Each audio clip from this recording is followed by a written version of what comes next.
Hello friends, नमस्कार। स्वागत है आप सभी का आपका अपना यूट्यूब चैनल स्टडी निकेतन पर। आज है 6 अगस्त 2021। तो देखेंगे आज के बेस्ट करंट अफेयर। सबसे पहला आर्टिकल है स्कॉच अवार्ड से रिलेटेड। ये वेस्ट बंगाल गवर्नमेंट ने 4 स्कॉच अवार्ड स्कीम के अंतर्गत, जो कि ease of doing business initiative के अंतर्गत आते हैं, लॉन्च किया है। और ये चारों का नाम आप ऐसे याद कर सकते हैं कि एक प्लैटिनम अवार्ड है जो शिल्प साथी स्कीम से जुड़ा हुआ है जी। दूसरा अवार्ड है जो गोल्ड अवार्ड है, और 2 सिल्वर अवार्ड है ई नाथीकरण स्कीम के अंतर्गत। ठीक है, चलिए अब बात वेस्ट बंगाल की आई है तो वेस्ट बंगाल के बारे में फटाफट जान लेंगे। कैपिटल कोलकाता है, पहला नाम इसका कलकत्ता होता था।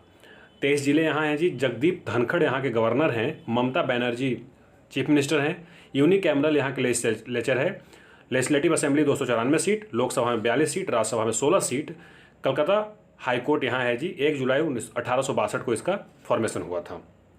तो आपको इतना वेस्ट बंगाल के बारे में जानकारी मिल गई। अब मैं बता देता हूँ आपको यहाँ के national park. 5 important national park हैं। Sundarban national park, Singalila national park, Neora valley national park, Jaldapara national park और गोरुमारा नेशनल पार्क। चलिए आगे बढ़ेंगे। अगला आर्टिकल ईरान से संबंधित है। इब्राहिम रईसी ये बन गए हैं यहाँ के प्रेसिडेंट जी। उन्होंने शपथ ले लिया है 5 अगस्त 2021 को ही। ठीक है, इन्होंने किसको हराया? हसन रूहानी को हराया जी। इनसे पहले ईरान के प्रेसिडेंट हसन रूहानी ही थे, और ये 60 साल के हैं, और ये वहाँ के चीफ जस्टिस ऑफ ईरान भी रह चुके हैं। चलिए ईरान के जरा लोकेशन देख लीजिए। आपको Pakistan, Afghanistan, Turkmenistan, Azerbaijan, Armenia, तुर्की, सीरिया, इराक, ये सब इसके पड़ोसी देश हैं जी। ईरान की राजधानी तेहरान है। यहाँ के ऑफिशियल लैंग्वेज पर्शियन है। पहले बता दूं कि इसका पुराना नाम पर्शिया हुआ करता था ईरान का, इसलिए पर्शियन गल्फ भी आपको नीचे दिख रहा होगा। यहाँ के प्रेसिडेंट अब बन गए हैं इब्राहिम रईसी। वाइस प्रेसिडेंट यहाँ के हैं इसक जहांगीरी। करेंसी चलती है यहाँ ईरानियन रियाल। और सबसे इंपॉर्टेंट कि यहाँ के पार्लियामेंट का नाम मजलिस है जी। कई दफ़ा एग्जाम में पूछा जा चुका है।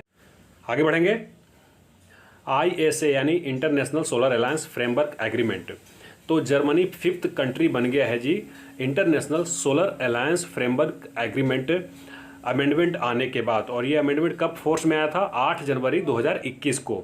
एक्चुअली क्या था, पहले 120 देशों के लिए ये फिक्स कर दिया गया था, जो कि लाइन ऑफ कैप्रिकॉन और कैंसर के बीच में जितने कंट्री आते थे उनके लिए। लेकिन बाद में इनके अलावे जो भी कंट्री हैं, अब पूरा के पूरा ये अमेंडमेंट आने के बाद जितने भी यूनाइटेड नेशन के कंट्री हैं सारे के सारे एलिजिबल हैं इसके लिए। इंटरनेशनल सोलर अलायंस का हेडक्वार्टर अपने देश में गुरुग्राम में है जी। ठीक है ना, हरियाणा में पड़ता है। अगला आर्टिकल है टोक्यो ओलंपिक से। यहाँ मैं बता दूं कि रवि कुमार दहिया, इन्हीं के बारे में मैं कल पूछ रहा था आपसे। इन्होंने सिल्वर मेडल जीता है जी। इन्होंने फाइनल ये 57 kg फ्री स्टाइल में हार गए हैं रशियन रेसलर से, तो इनको सिल्वर मिला है। एक और सिल्वर मीराबाई चानू ने, सबसे पहला सिल्वर ही जीते थे हम लोग, और 3 ब्रोंज जीत चुके हैं। ठीक है ना, तीनों ब्रोंज का नाम बताइए किस किस गेम में मिले हैं। यही हैं दहिया। इनके बारे में थोड़ा और जान लीजिए। हरियाणा से हैं, और हरियाणा गवर्नमेंट ने इनको 4 करोड़ रुपया देने का घोषणा किया है प्राइज के रूप में। साथ ही हरियाणा के चीफ मिनिस्टर मनोहर लाल खट्टर ने कहा है कि दहिया जी को ग्रुप A के जॉब दिया जाएगा, और साथ ही यहाँ इनको कहीं पर भी इनके होम स्टेट यानी हरियाणा में 50% कंसेशन पर इनको प्लॉट के व्यवस्था करवाया जाएगा। ठीक है, चलिए आगे बढ़ेंगे। अगला आर्टिकल है जी मेजर ध्यानचंद खेल रत्न अवार्ड। बिल्कुल आपको सुनने में अटपटा लग रहा होगा, लेकिन ये सही है। आज ही PM मोदी ने राजीव गांधी खेल रत्न का नाम बदल करके मेजर ध्यानचंद खेल रत्न अवार्ड कर दिया है जी। ठीक है ना, चलिए तो आप मुझे बताइए खेल रत्न अवार्ड के बारे में। तो मैं बता दूं कि इसमें 25 लाख रुपया कैश प्राइज दिया जाता है, साथ में सर्टिफिकेट और एक मेडल दिया जाता है। 91-92 से शुरू हुआ है जी। पहले इसका नाम राजीव गांधी खेल रत्न हुआ करता था। पहले खिलाड़ी विश्वनाथन आनंद थे जिन्होंने ये खेल रत्न अवार्ड लिया था जी। ठीक है, हालिया दिनों में रोहित शर्मा क्रिकेटर को दिया गया, रेसलर विनेश फोगाट को दिया गया है, और हॉकी टीम के कैप्टन रानी रामपाल को दिया गया था। ये लिस्ट मतलब लेटेस्ट है जी। चलिए आगे बढ़ेंगे। अगला आर्टिकल देखेंगे। अगला आर्टिकल है जूलॉजिकल सर्वे ऑफ इंडिया। ठीक है, ये न्यूज़ में इसलिए है क्योंकि अपने स्थापना के बाद पहली बार ऐसा हुआ कि इन्होंने किसी वुमेन को अपना डायरेक्टर चुना है। तो डॉक्टर दृष्टि बनर्जी बने हैं जूलॉजिकल सर्वे ऑफ इंडिया के डायरेक्टर जी। और ये एक साइंटिस्ट हैं कंडक्टिंग रिसर्च इन जू geography, taxonomy, morphology, molecular sensitive. ठीक है, जोलॉजिकल सर्वे ऑफ इंडिया के बारे में जानिए, इसका लोगो है जी। 1 जुलाई 1916 को इसका फॉर्मेशन हुआ था, कलकत्ता में हेडक्वार्टर है।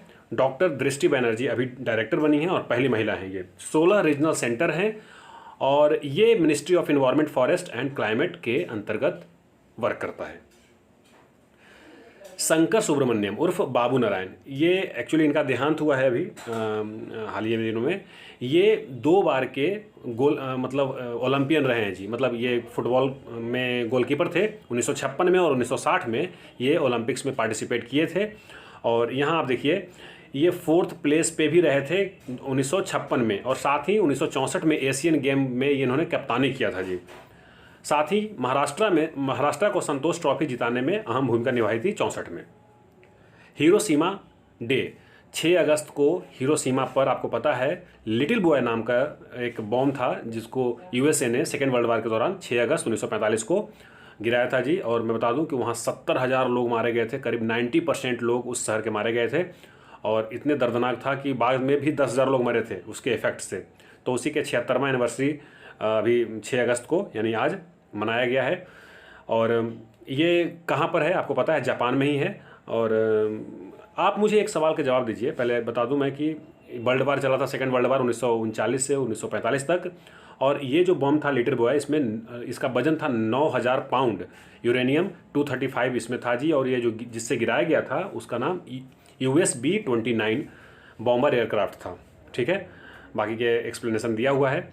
आप मुझे बताइए कि दूसरा बम भी गिराया गया था जी, उसका वही जापान में ही। तो उस शहर का नाम बताइए जहाँ पर वो गिराया गया था, वो डेट भी बताइए जिस डेट को गिराया गया था। और उस बॉम्ब का भी कुछ नाम था। इसका नाम तो लिटिल बॉय मैंने बता दिया। हिरोशिमा पर जो गिरा था उसका नाम लिटिल बॉय था, वो 6 अगस्त को। तो वैसे ही आप जापान को उस शहर का नाम बताइए जहाँ वो बॉम्ब गिराया गया था, और वो डेट और उसका नाम, उस बॉम्ब का नाम। ठीक है, तो चलिए मिलते हैं अगले वीडियो में। आई होप आपको वीडियो अच्छा लगा होगा। वीडियो पसंद आया तो वीडियो को लाइक कीजिए, अपने दोस्तों को शेयर भी कीजिए। चैनल को सब्सक्राइब नहीं किया तो सब्सक्राइब भी कर लीजिए। धन्यवाद।